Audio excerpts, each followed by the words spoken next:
ជំរាបសួរបងប្អូនទាំងអស់គ្នាជួបជាមួយនឹងខ្ញុំលក្ខណៈនៅប្រទេសជប៉ុនទៀតហើយចាថ្ងៃនេះគឺយើងមកញ៉ាំអាហារពេលព្រឹក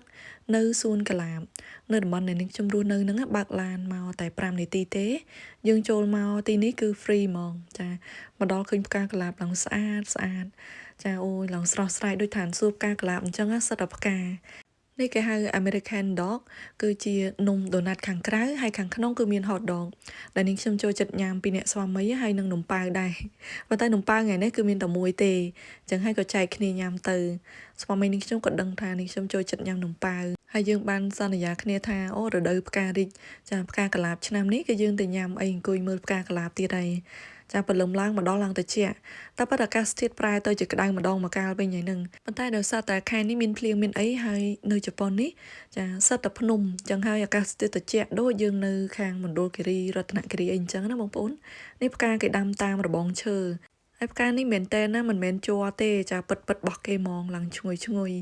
ហើយគេដាំនេះគឺដូចពូជផ្កាដែលនេះខ្ញុំដាំនៅផ្ទះអញ្ចឹងគ្រាន់តែថាគេដាំដើមចាស់ហើយមើលដើមគេឡើងធំហើយគេតាក់តែងមែកទៅតាមរបងឈើអញ្ចឹងណា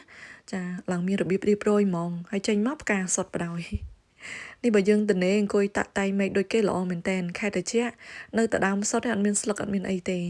ចានេះយើងមកដល់គឺអង្គុយកយគុណមួយផ្លែតទៅហើយចាំដើរទៅរកកន្លែងខ្ចុះគេអង្គុយញ៉ាំអី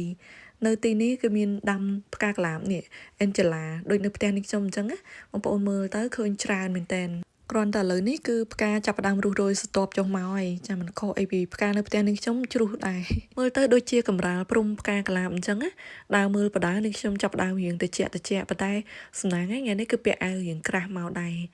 ចាសម្រាប់ផ្កា Angela មួយនេះចាគឺគេដាំដាក់ទ្រើងធ្វើ tunnel អីអញ្ចឹងស្អាតខ្លាំងដោយសារតែវល្លិវាគឺវែងចាហើយស្លឹកវាល្អបងប្អូនគេបាញ់ spray ឲ្យអញ្ចឹងទៅស្លឹកអត់មានតកើអត់មានអីទេអត់មានជំងឺអីទេអញ្ចឹងវាចេញផ្កាមកក៏ល្អដែរផ្កាកន្លាបមួយប្រភេទនេះគឺវាមានក្លិនឈ្ងុយដូចជាតែអញ្ចឹងចាហិតមើលទៅឈ្ងុយហើយនឹងខ្ញុំគ្រាន់តែឃើញអញ្ចឹងហើយអូចង់ទៅនាលដីចង់អង្គុយថតឲ្យណាណីហ្មងណាចាសម្រាប់ផ្កាកន្លាបគេចូលចិត្តមកមើលនៅពេលថ្ងៃចាម៉ោង8 9ឡើងទៅចាម៉ោងថ្ងៃត្រង់អីហ្នឹងក៏មានមនុស្សមកមើលច្រើនដែរប៉ុន្តែយើងមកពេលព្រឹកអញ្ចឹងអត់ទាន់មានគេមកទេចាអូយទេសភាពជាមួយនឹងភ្នំជាមួយអីស្អាតខ្លាំងហើយផ្កាហ្នឹងវាចកោមមកច្រើនអញ្ចឹងចាខាងនេះឡើងញុកហ្មងគាត់តែឃើញហើយអូយខ្នាញ់មែនតែនបងប្អូនចាមើលទៅឃើញភ្នំមានពពកហ្នឹងគឺមេឃមានរលឹមមានអីតិចភាគច្រើនខែនេះពេលខ្លះក៏យប់មានភ្លៀងមានអីចាហើយពេលព្រឹកហ្នឹងក៏មេឃសតុំចង់រលឹមស្អែកដឹងតែភ្លៀងហើយយើងមកមើលនេះគឺកំពុងពេញរីកឡើងពេញសួនតែម្ដងចាខ្លះទៅចាប់ដើមរោយផ្ដាហើយផ្កាខាងនេះគឺមានក្លិនក្រអូបចាមកទ្រើងនេះអស្ចារ្យហ្មងស្អាតពណ៌គេលាយគ្នាមិនមែនពណ៌ស្វាយសុទ្ធទេចាប់ផ្កាកន្លាបគឺគេយកទៅចម្រាញ់ធ្វើជាព្រីងកន្លាបដែលវាអាចជួយបំបត្តិក្លិនខ្លួនណាចានៅជប៉ុននេះគេមានអាហារបំពន់ព្រីងកន្លាបជាវីតាមីនព្រីងកន្លាបតែម្ដងសម្រាប់ញ៉ាំទៅបាត់ក្លិនមាត់ក្លិនខ្លួនក្លិនក្លៀកចាអ្នកដែលគាត់មានក្លិនមិនល្អនៅលើរាងកាយហ្នឹងគឺគេញ៉ាំមួយថ្ងៃមួយគ្រាប់ហើយមនុស្សយើងដូចថាពេលអាយុច្រើនទៅមានក្លិនខ្លួនមានអីដាក់គេអញ្ចឹងធម្មតាយើងអត់ដឹងខ្លួនទេប៉ុន្តែប្រកាសជាមានតិចតួចអីចាបើចង់ឲ្យក្លិនញើសយើងមកប្រហើគឺយើងញ៉ាំព្រីងកន្លាបហ្នឹងទៅចាឲ្យវាជួយសម្រស់ផងដែរចានេះទស្សនភាពសួនកន្លាបហ្នឹងដើមកន្លាបខ្លះគេដាំដាក់ផើងឡើងធំតែកន្លាបខ្លះដាំដាក់នឹងដីផ្ទាល់ទេចានេះបើសិនបានមកទ្រើងនឹងនៅផ្ទះតែបងប្អូនមានអារម្មណ៍មិនដែរអូយនឹងខ្ញុំវិញគឺថាស្រស់ស្រាយរាល់ថ្ងៃអញ្ចឹងហ្មងផ្កានេះមួយឆ្នាំតាមពិតវាផ្កាចេញមកឡើងពីរបីដងដែរហ្នឹងចាប្រភេទផ្កាកន្លាបប័រគឺគេត្រូវតែតាក់តែងមែកមួយឆ្នាំពីរដងអីហើយផ្កាខ្លះគេតាក់តែងមែកវាមួយឆ្នាំដល់ទៅ3ដងបើសិនជាយើងអត់កាត់តម្រឹមទេគឺវាអត់មានចេញផ្កាមកល្អនៅឆ្នាំក្រោយទេអញ្ចឹងដាំផ្កាកន្លាបទាល់តែយើងឧស្សាហ៍ដែរឧស្សាហ៍កាត់មែកកាត់អីចាមែកចាស់ពេលខ្លះវាខូចឆ្លងជំងឺអីអញ្ចឹងក៏យើងអាចកាត់ចោលបានដែរប៉ុន្តែនៅពេលដែលយើងមាន spray ដំណាំល្អ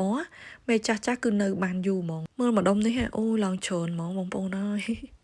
ខ្វះកគ្រាន់តែឃើញហើយចង់ថតរូបជាមួយអ្នកដែលចូលចិត្តផ្កាគឺថាបានមកសួនអញ្ចឹងស្រស់ស្រាយហើយពួកយើងចូលចិត្តមកញ៉ាំអាហារពេលព្រឹកអញ្ចឹងហ្មងចាមកដើរហាត់ប្រាណហើយបើកឡានពីផ្ទះនឹងខ្ញុំមកលឿនដែរចាដល់5នាទីអីទេមកផ្លែតដល់ អញ្ចឹងយើងអាចមកមើលពេលព្រឹកហើយពេលល្ងាចក៏អាចមកមើលម្ដងទៀតដែរនៅក្នុងរដូវកាលផ្កាកុលាបនឹងរីកអញ្ចឹងណាមកដល់ព្រឹកអញ្ចេះអត់ទាន់មានមនុស្សមកច្រើនទេចាភាគច្រើនគេដើរកាត់ទៅស្ថានីយ៍រថភ្លើងណាទៅធ្វើការបងប្អូនហើយយើងមកញ៉ាំសិនបានត្រឡប់ទៅផ្ទះវិញធ្វើការរៀងខ្លួនមកដល់ព្រឹកមិញមុននឹងយើងញ៉ាំអីហ្នឹងឃើញគេបិទផ្លាកថាគេបាញ់ថ្នាំសម្រាប់សត្វល្អិតណាចានិយាយទៅគេបាញ់មុននឹងដង្កូវមកស៊ីស្លឹក